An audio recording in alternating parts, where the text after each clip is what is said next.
Okay, welcome back to another podcast episode, guys. Today we have a very, very, very special episode that I have been messaging Matt. Can we get Rudy on? Can we get Rudy on? Can we get Rudy on? Because she is a phenomenal powerhouse setter in an amazing offer that Matt is actually managing. And when I got to look back and see some of her numbers, I was blown away and I wanted to talk with her, peel back the layers. So, welcome, Rudy. How you doing? I'm doing good. Pretty excited to have this opportunity. It's going to be fun to chit chat. Love it. Love it. So, for anyone who doesn't know you, can you kind of give us a quick synopsis of like who you are, what you do, where you live, that kind of thing? Oh, well, I'm Rudy, and I've been a setter in the high ticket space for a little over like 2 years now. And I live in Tahoe, and it's so pretty chill. And I don't know, being a setter has been my bread and butter since I've entered the industry. Right on. So what about the address and social security number? No, just kidding. But right on. So then what were you doing before you got into high ticket remote sales? I guess hold on, let's rewind the clock even further Mhm. back.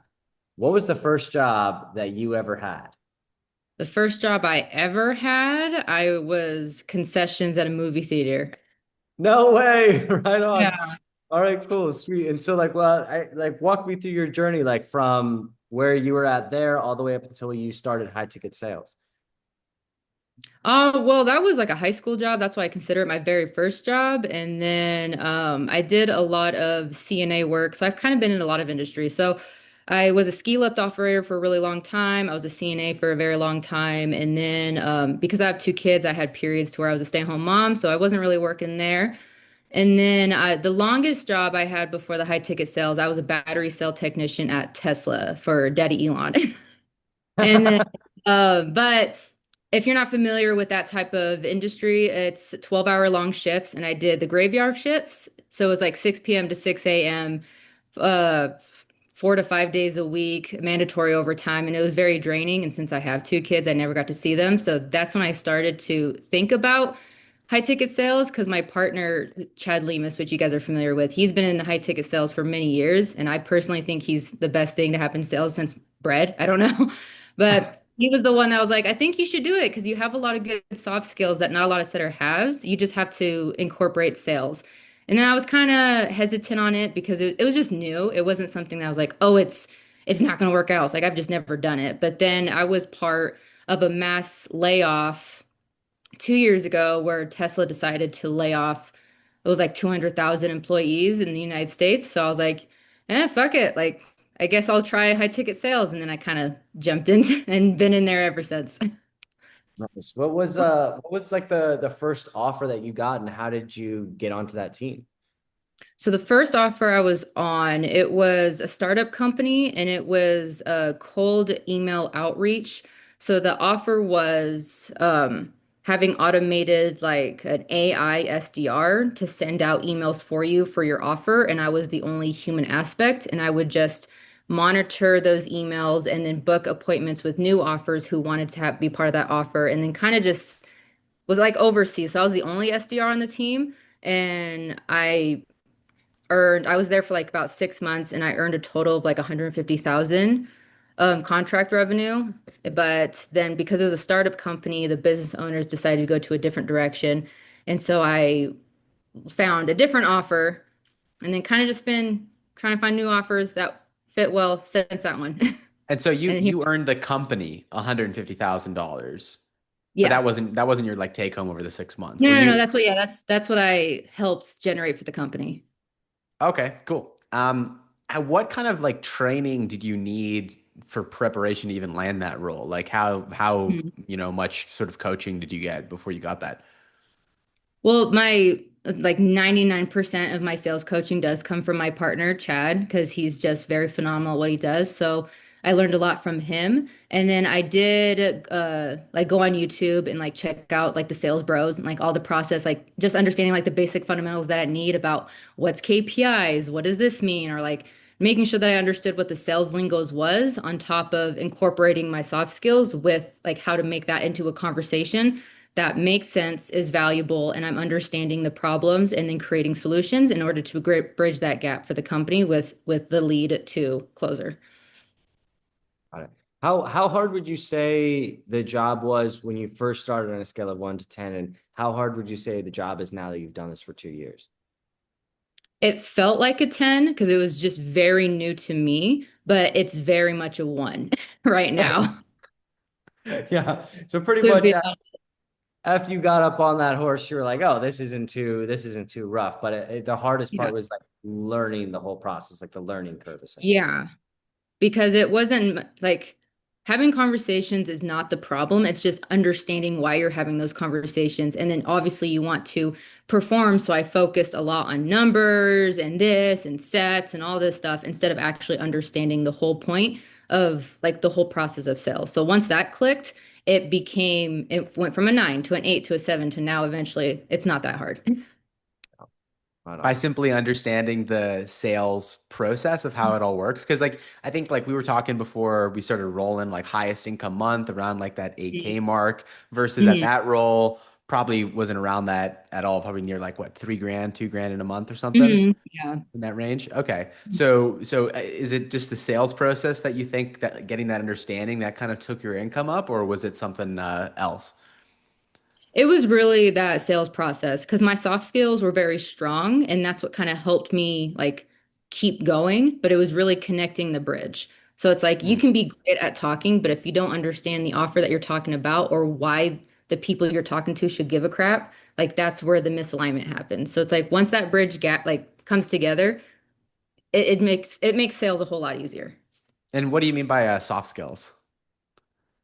Just being able to have a conversation. So, yeah, I mean, I'm sure you guys have seen this in industries too, where you have setters that are very robotic, just follow the script, but they don't understand what the script even means, or they're just trying so hard to be a different type of person instead of actually just being themselves.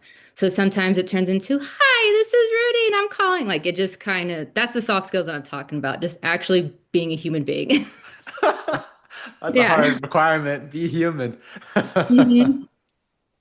Yeah, sometimes you get that. Like you role play with someone and like they're just so dishuman. I'm like it's like that Yeah. almost seems harder to do than just acting, natural. It's weird. And then like the nervousness and all that stuff, you got to just remember it's just a conversation. And that's the soft skills that matter the most. totally. So then your first offer was that AI cold emailing one. What was your second offer? What did you sell there? So my second offer, very high level, it was with a scalable company with Ryan Dice.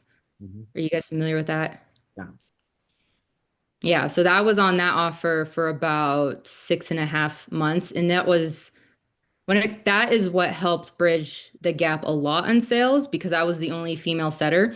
And the team that I was with, like they were very like gentlemanlike and professional, but they were very much like, we're gonna get you to grow. So we would constantly drill, like, Rudy, gotta do some push-ups in between your calls. And that's like that. But that culture is what helped me understand the sales part, Got Ah. it.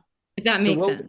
what was like, to describe to like, somebody listening that doesn't even understand, like I get this question a lot. Well, like, what are you really selling? Like, how do you find these offers? How do you find these companies? What are they selling? What are they doing? So like with offer with Ryan Dice, like what is it exactly that you were selling to consumers? So Ryan Dice's offer is, like I said, a little high level. So he targets entrepreneurs. So he helps other entrepreneurs help scale and exit their business. And that could mean selling the business or stepping out of the everyday grind to grind, or it's to create a system to where his employees can run it without the business owner all the time. And so like we were speaking to people who are making like 1 million a year and more. So a little, yeah, higher caliber offer, but that's what they were selling. Yeah. So that one definitely took the cake on the whole Socratic dialogue and being a real human, because I'm sure if you go on with Mhm. those guys and you're a robot, they're like, I'm out of here. Like, right. Yeah. 'Cause with that offer, what was unique about it is like money wasn't really an issue. It was the value of time. So that's where I really learned how to hone in the conversational aspect with sales. So I was like, oh, okay, I need to make it clear why I'm calling this business owner, why I'm worth his time right now. And then it kind of just followed through with every offer I've been on since. Right Yeah, on. because I think like especially that's important with business owners, but then just everyday consumers, everyone values their time. So if Yeah. that would make sense why that would transfer over. Right? Was there a learning curve on another offer where, since like money's not the issue, it's time, was there another offer where time now became sort of or sorry, that money became the problem and you had to sort of deal with clients like that and learn that? Yeah, so that was more, I would experience that on the B2C offer. So Warrior Babe is similar to that because we have consumers who their value is in their money. And so it's very understanding of like how to bridge that gap with them. Like with Warrior Babe, it's such a beautiful offer and I know a lot of women would benefit from it. So it's just helping them understand why that value is way more than just money. Yeah. That my favorite thing actually on Warrior Babe is Mhm. I've been rolling around this idea a lot, so I'm gonna shoot it off right now. But essentially, if someone were to tell you like, oh, I got online, I saw your guys' price for one of like the several different things that you guys sell over there, and like it just looks too expensive for me.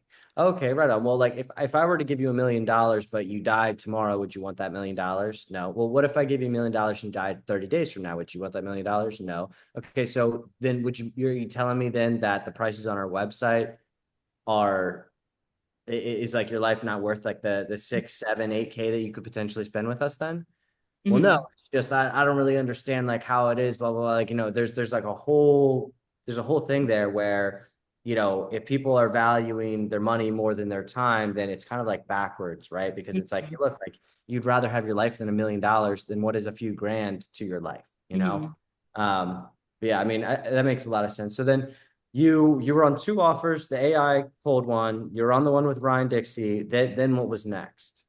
Ryan Dice, just to clarify. Next. Okay. So then after that one, since the B2B offers are very competitive, and I was like, okay, I want to try to do something else because my experience there was supposed to only be temporary. So I was like, okay, I'll jump on a B2C offer. And that's where I landed on IFCA, which is another fitness offer, Impact Fitness Coaching Academy, if you're not familiar. But their offer is more so helping current personal trainers go from in person to online. And that's where I learned how to navigate more so the money value outside of the time value. Because I was talking to personal trainers, but they weren't necessarily of the high caliber business owners I was previously speaking with. So that's where I learned also how to bridge that gap with money, time, and why it's still worth it. And then because I had that familiarity in that process with the health and fitness, and when I stumbled across Warrior Babe, I was like, I'm gonna reach out to Matt because I saw his Facebook thing and I was like, I want to learn more about this. And then that's Oh, when I made that transition fantastic. there. Yeah. And so you said the whole sort of space you've been in for 2 years. So is that about like 6 months sort of per offer that you've been on at this point? Yeah, about so. Okay. Okay, cool.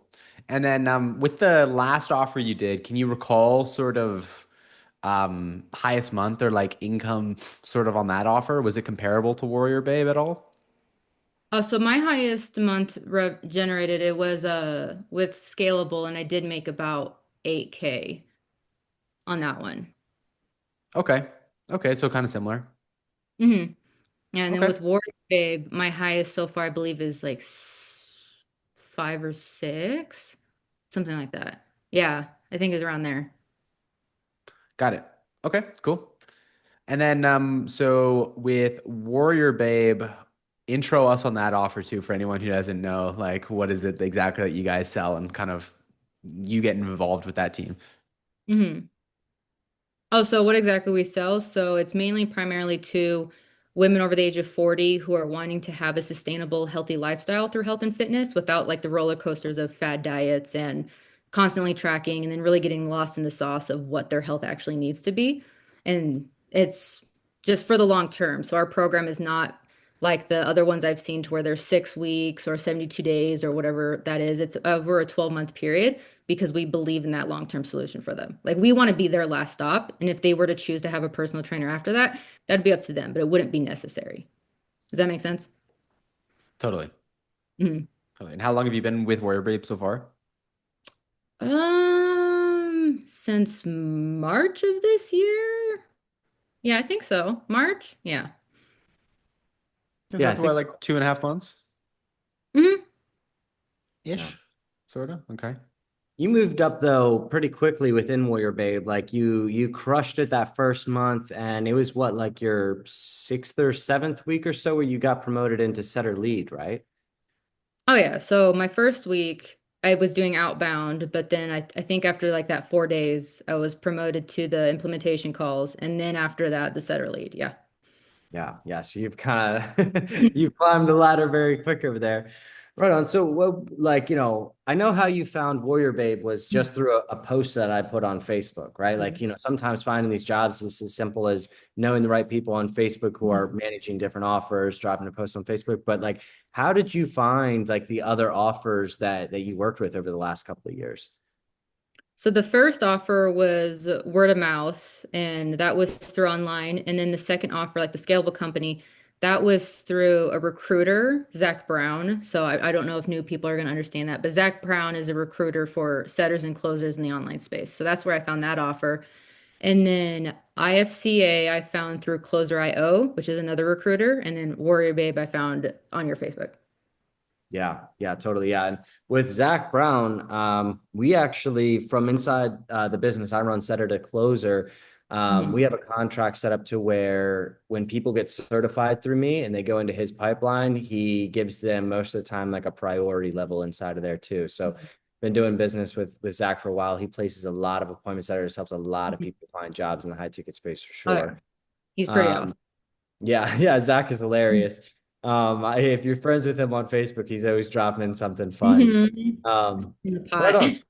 Sweet. So then what would you say is like, for somebody thinking about getting into the remote high ticket space through appointment setting, like, you have like two kids, like you're able to do this job, make like 8K months. Like, how do you manage your time there with having two kids and doing like a full-time job like this? Well, I definitely have a high advantage being a Pacific time zone because a lot of business offers are in Eastern time. So I kind of work around there. So I have the flexibility of working early and then having breaks in the afternoon if I need to, and then working later because it's just the way that those offers run around. And then I can work it around my kids' schedule really easy when it comes to school or extra activities. So the early, I mean, I start my days early anyway. So just having that room there and having that flexibility to be working at 4 in the morning, but it's technically like 7 for somebody else is like that good balance. Yeah. So you're essentially you're able to kind of coordinate your calendar and like set it up however you want. And that's why it works so well to like take your kids to school or Mhm, like someone gets sick at school and you got to go like pick them up. Like it's never really an mhm. issue because you have that Yeah. that flexibility in a role like this. Oh yeah. Nice. Okay, Mm. cool. Sweet. And like, what would you say to somebody that was like considering jumping into the high ticket space and like doing this kind of thing? Like, what would you say is like the top one or two things to go after first to like actually get good at this?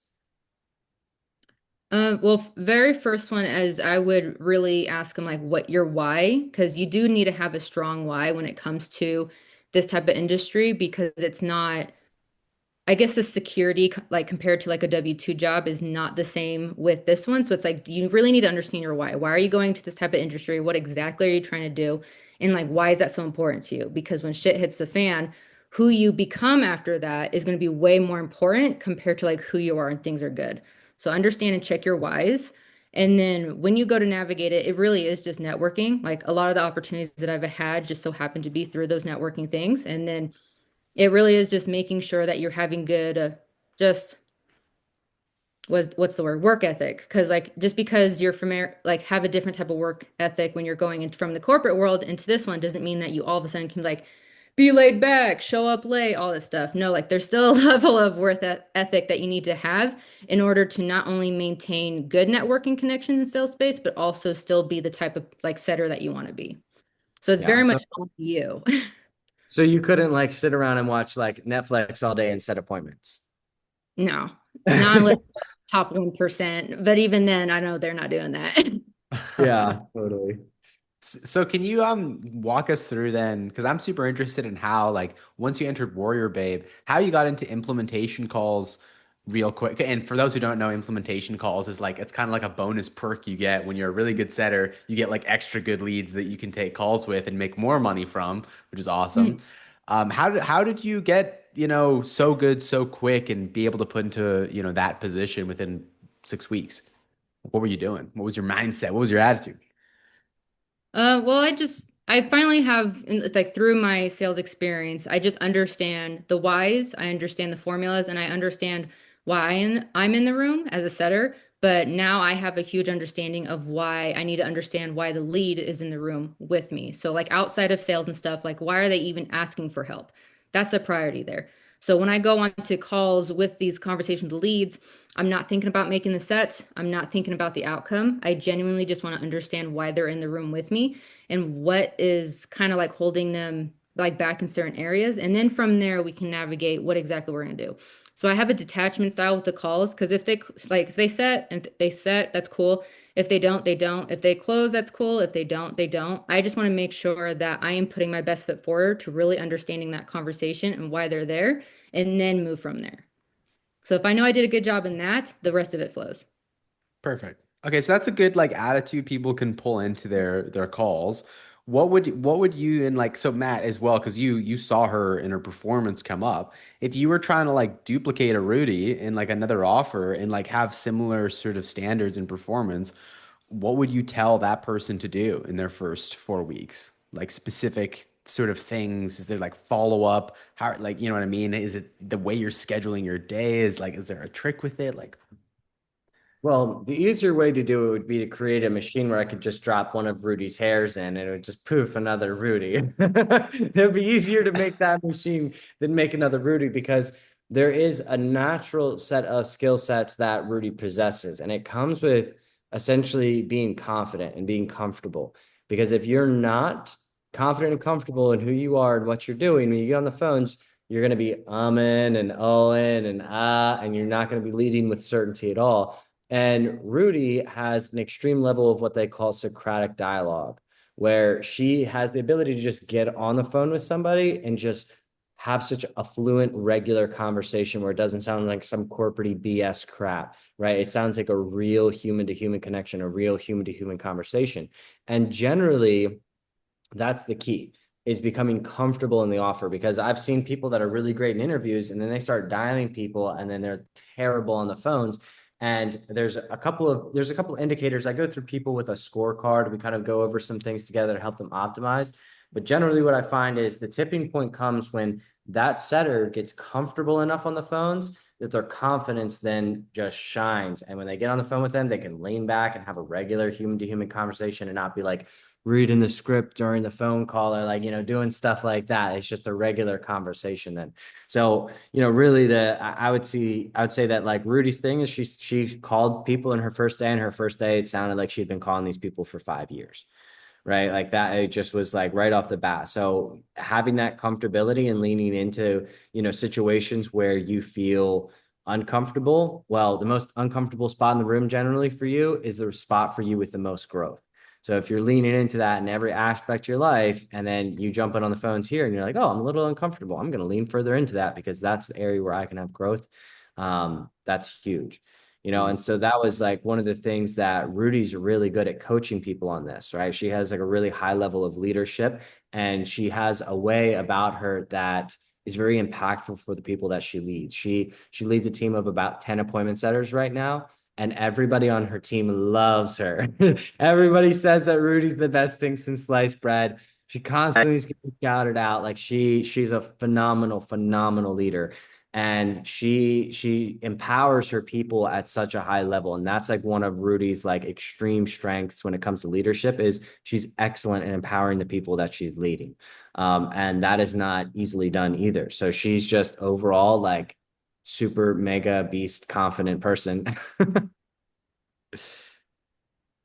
Rudy's just it's like taking it all in. She's like, yeah, yeah, I am. I am pretty awesome. I'm cool. I'm a good leader. I talk to people well. Awesome. I Okay, so appreciate then it. Thank you. from here at this point, then again, you've been in the space for 2 years, couple different offers. You're growing up. You're scaling up in Warrior Babe. What do you see for kind of next steps for you and your career?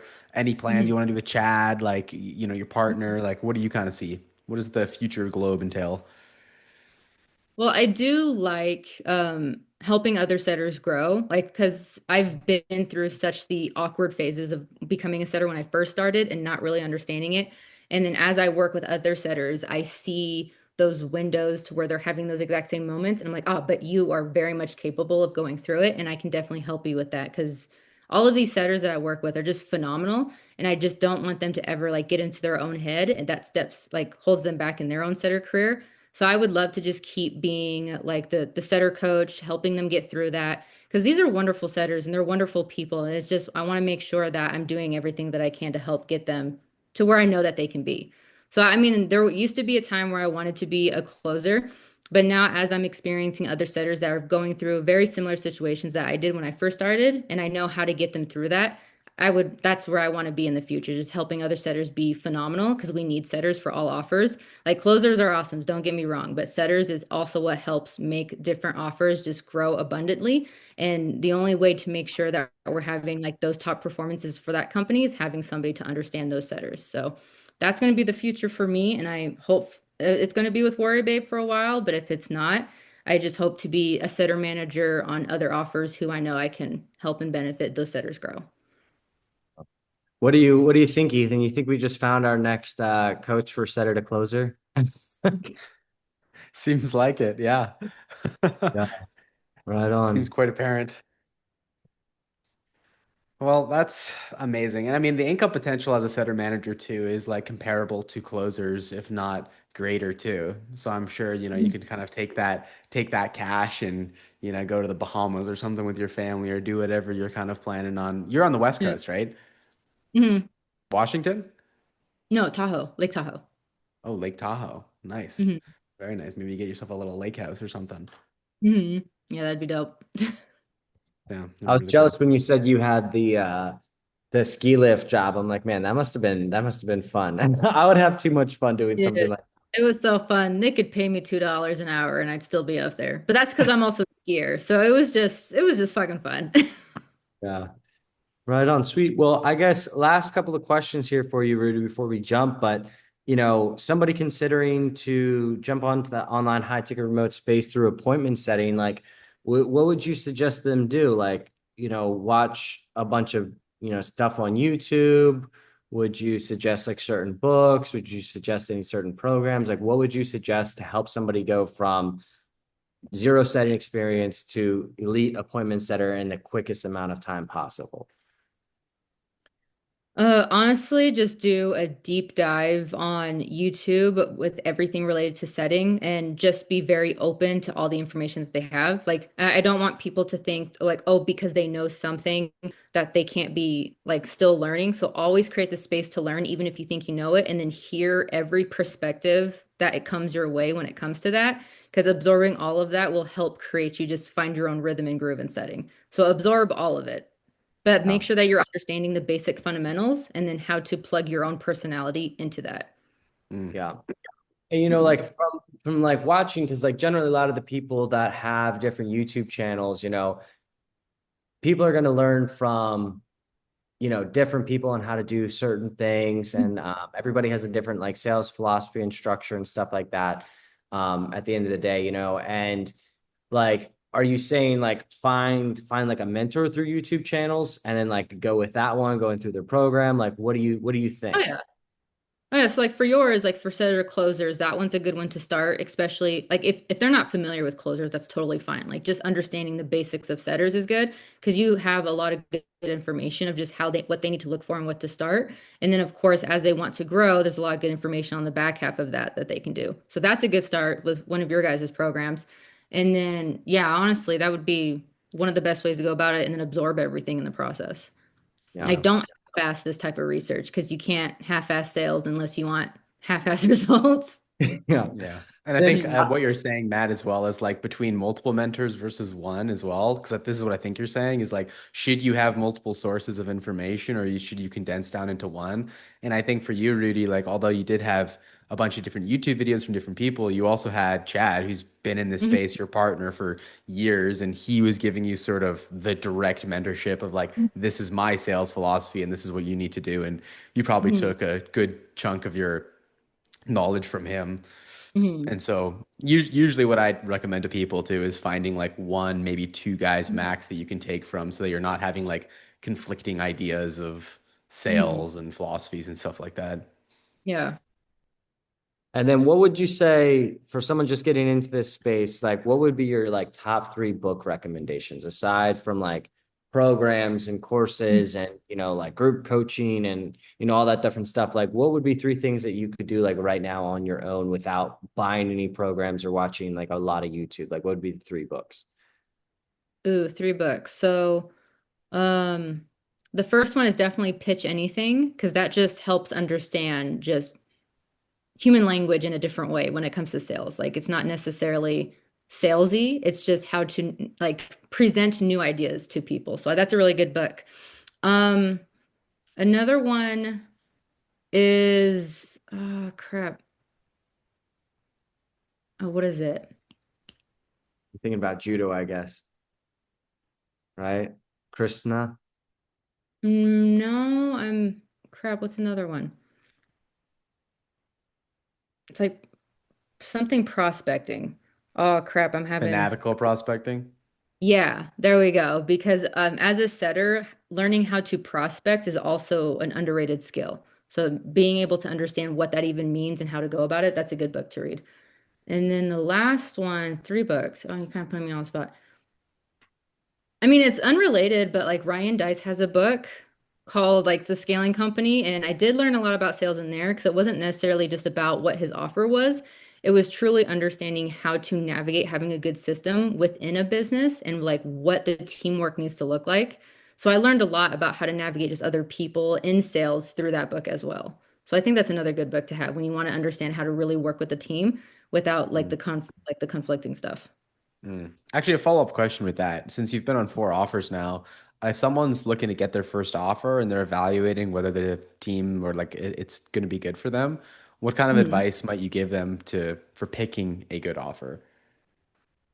Definitely find an offer that aligns with you. So it's like if like let's say you stumble across like an offer that does like stock trading and you're not really into stock trading. Doesn't really make sense for you to do that offer. So it's like you don't have to necessarily do something that is super aligned with your skill set, just something that you feel confident in selling.